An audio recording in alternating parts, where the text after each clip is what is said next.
The course 3-year performance trend report gives classroom educators an aggregate view of their past students' performance for the previous 3 years for each course they teach. A course is not the same as a classroom, but rather includes all students enrolled in a specific course taught by a teacher. For the course selected, the report provides a 3-year summary of student MCAS achievement distribution, median student growth percentile, and percent correct by MCAS standard and question type. This report also can display AP or SAT results when applicable. Click each of the on-screen questions to learn more about this report. Like many Edwin reports, you begin by selecting a set of parameters that are of interest to you from the prompt page before running the report. The district, school or program, and teacher fields in the first column are all required fields. That is, you must select a district, school or program, and teacher of interest in order to run the report.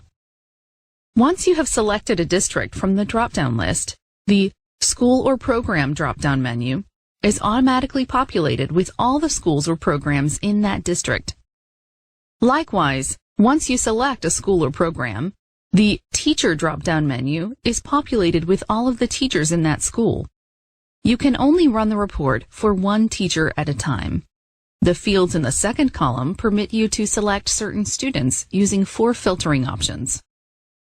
Using the Students Enrollment View filter, you can select which set of students to view based on when they were in your classroom. For example, you might only want to see results for students who are currently in your classroom.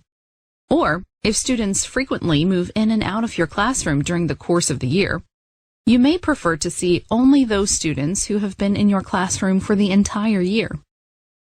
You can use the Student Group filter to select a particular subgroup of students to view. For instance, if you want to see trends for only the females in the course. The EWIS risk level filter allows you to select students that fall into specific risk categories in the Massachusetts Early Warning Indicator System, or EWIS. For more information on EWIS, please see the link to the EWIS website included at the end of this tutorial. You can also use the Subject Area filter to select specific subjects, such as English Language Arts, Mathematics, or Science. Of these 4 fields, only the first field, Students Enrollment View, requires you to make a selection. The other 3 are optional. There are 3 required fields in the third column. These fields are Assessment to Display, Display MCAS Item Summary, and Comparison to Display.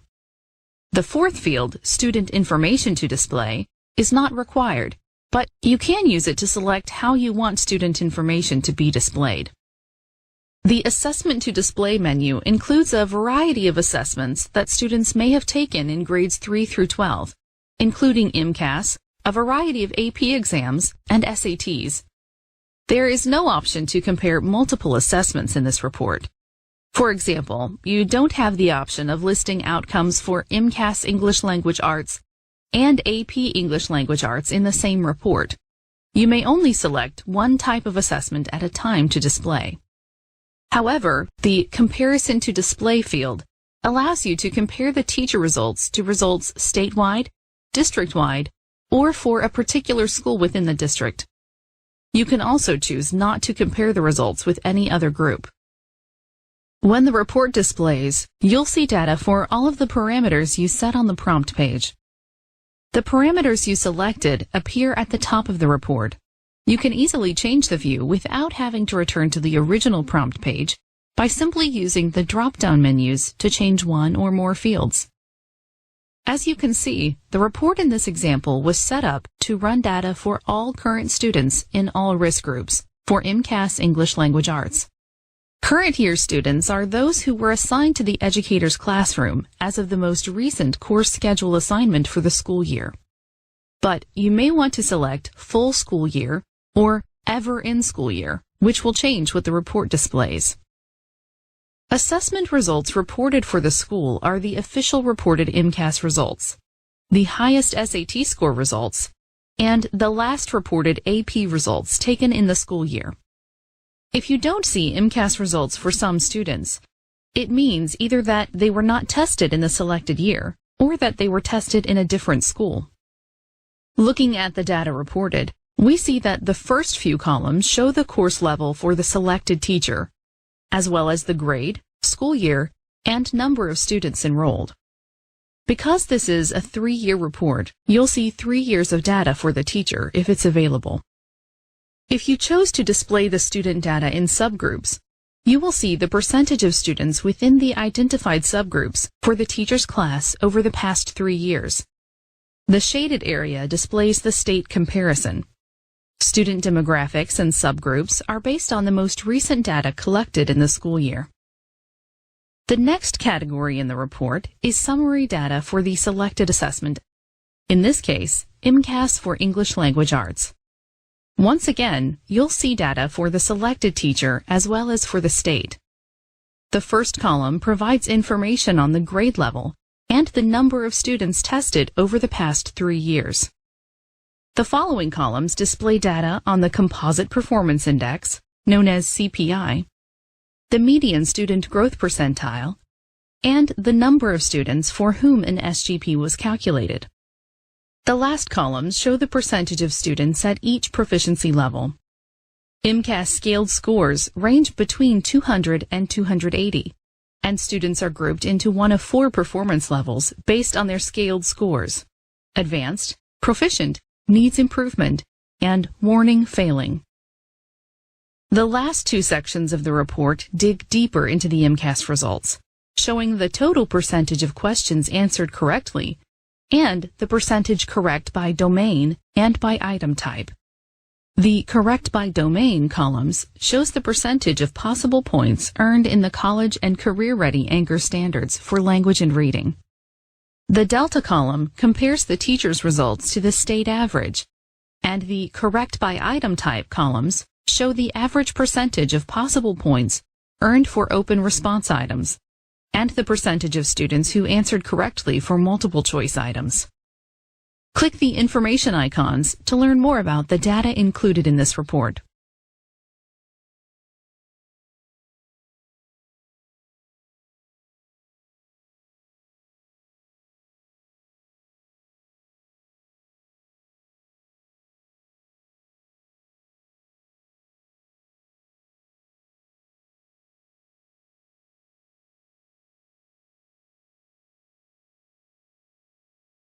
This report, which gives classroom educators an aggregate view of their former students' performance by course for the previous 3 years, can be a strong catalyst for changes and improvements in instructional practices.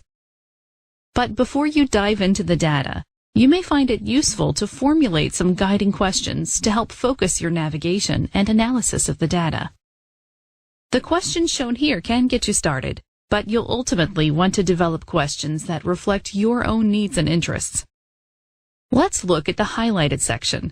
Have the MCAS achievement levels and domain skill performance of my students been consistent over the past 3 years?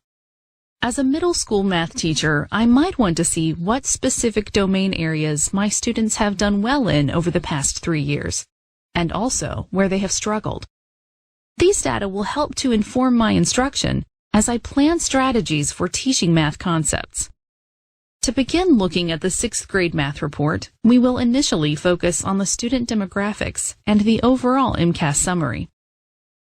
As we look at the MCAS summary results for mathematics, we see that the CPI results have increased during the 3-year time frame, as has the student growth percentile. The number of students who scored advanced proficient has increased as well. There was a drop from the previous year, but if we're looking at an overall 3-year trend, the scores are still moving in the right direction. In fact, scores in all areas have surpassed the state average. At the same time, in looking at the student demographics, it is clear that over the past 3 years, there has also been a decrease in the percentage of students with disabilities in this teacher's courses. In the 2011-2012 school year, 22% of students in the course were identified as having a disability. However, in the school year 2013-2014, there were 9% of students. That's a big difference, and something to take into consideration when viewing the 3-year trend.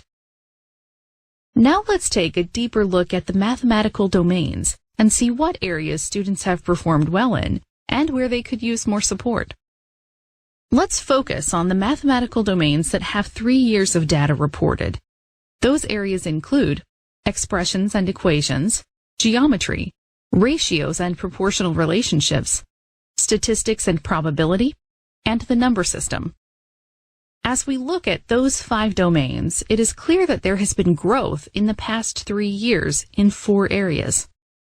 However, in the statistics and probability domain, there has been a decline in each of the 3 years. Finding out why will require more investigation. Questions such as, has the curriculum changed in the school district to focus more on other domains? Or does the state average reflect a similar trend? May help you to find answers that may inform your instruction. You'll also notice that students performed better on multiple choice items than on open response or short answer items. Taking a closer look at those data, specifically at the questions students are asked, as well as their responses, may lead you to examine how often you are asking students to demonstrate what they know in an open response or short answer format. Perhaps students need more practice or other supports in order to improve their ability to articulate their thinking. You can use the other guiding questions or create your own as you continue to use this report to support your instruction.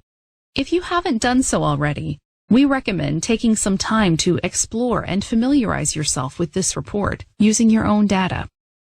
There are also other Edwin reports that provide different perspectives from which you can reflect upon student performance and classroom instruction. Classroom IMCAS Results, CU 522, provides start of school year or end of school year IMCAS achievement distribution, median SGP, and percent correct by standards and question type for your classroom.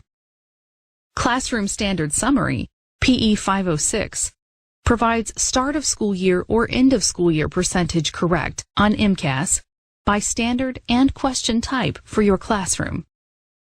IMCAS Classroom Item Analysis Roster, IT 516, provides a start of school year or end of school year IMCAS Item Analysis Roster for your classroom. Student IMCAS Item Analysis, IT 523, provides educators with a start of school year or end of school year IMCAS item analysis roster for their classroom. You can also learn more about the Massachusetts Early Warning Indicator System by visiting the EWIS page on ESE's website. Finally, the District Analysis and Review Tools, or DARTs, are also excellent resources to help you assess data over time with graphs and charts, and explore comparisons between districts and schools on a number of additional data points, including data about assessments and achievement gaps. You can look at the curriculum, instruction, and assessment report to compare your district's IMCAS performance over time to other districts or the state.